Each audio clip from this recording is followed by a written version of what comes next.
नमस्कार दोस्तों, कैसे हैं आप। दोस्तों, आजकल जो माहौल चल रहा है, हर तरफ नेगेटिविटी का माहौल है।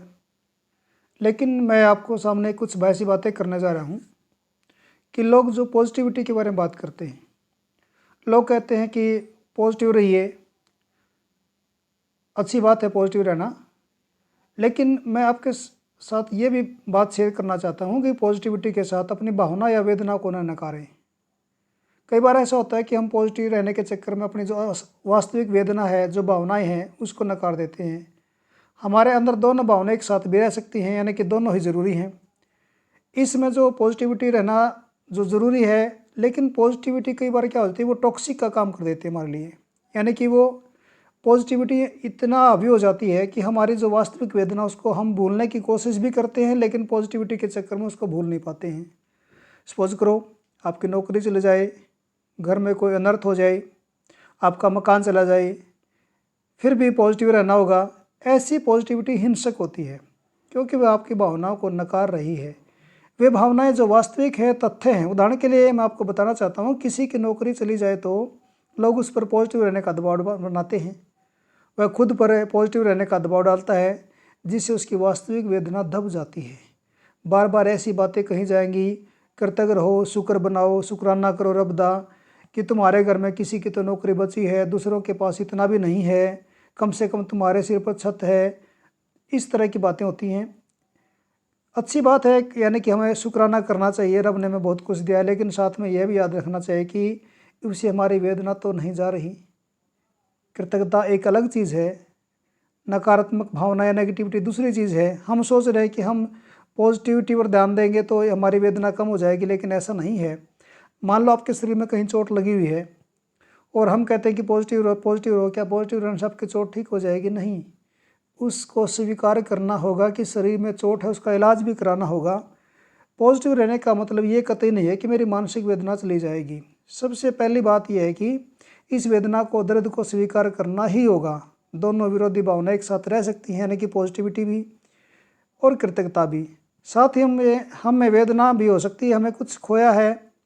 हमने देखा कि घर में दुख का या नेगेटिविटी का माहौल है, उस बीच अगर कोई बच्चा एकदम से शरारत कर दे, कोई इस प्रकार की बातें कर देते कि हमारे चेहरे पर मुस्कान आ जाती है, यानी कि दोनों भावना साथ में भी घटित हो सकती हैं।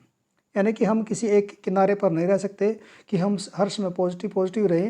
यानी कि नेगेटिविटी जब आती है तो उसको पहचानना भी होगा कि नेगेटिविटी क्यों है, इसका कारण क्या, इसका निवारण किस प्रकार से हो सकता है। दूसरी बात दोस्तों मैं आपके साथ शेयर करना चाहता हूँ, स्वीकार करें कि मुझे वेदना है, दर्द है, ये भी स्वीकार करना ही होगा। क्योंकि दर्द की अगर आप गहराई तक या जड़ तक जाओगे तभी आप उसको ठीक कर पाओगे। क्योंकि कई बातें ऐसी होती हैं कि थोड़े समय में यह बुरा वक्त है, जैसे मान लो अभी आजकल कोरोना की बात करूँ तो एक बुरा वक्त चल रहा है। अगर हम इसमें नेगेटिविटी और यहाँ पर पॉजिटिव की बात करें, ये है मानते हैं कि समय बुरा है, लेकिन ये कुछ दौर ऐसा है, कुछ समय के बाद चला भी जाएगा। लेकिन हमें इस समय जो बातें ध्यान में रखनी है, यानी कि जो नेगेटिविटी आ रही है इसको हम कैसे दूर कर सकते हैं, ये भी हमें ध्यान में रखना होगा। तीसरी बात यह है कि इस समय हमें उपदेश से ज़्यादा मदद की ज़रूरत है। यानी कि हर बुरी स्थिति में कुछ पॉजिटिविटी देखना चाहिए, लेकिन इसका दबाव नेगेटिव नहीं होना चाहिए। इसलिए हमें उपदेश की जगह किसी के कंधे की ज़रूरत है, यानी कि जिससे हम दिल की बात कर सकें। भले ही जो हमारी बात सुन रहा है वो हमारी मदद करे या ना करे, लेकिन हमारे प्रति भावनाएं ना बनाए, लेकिन उससे हमारी बात सुने।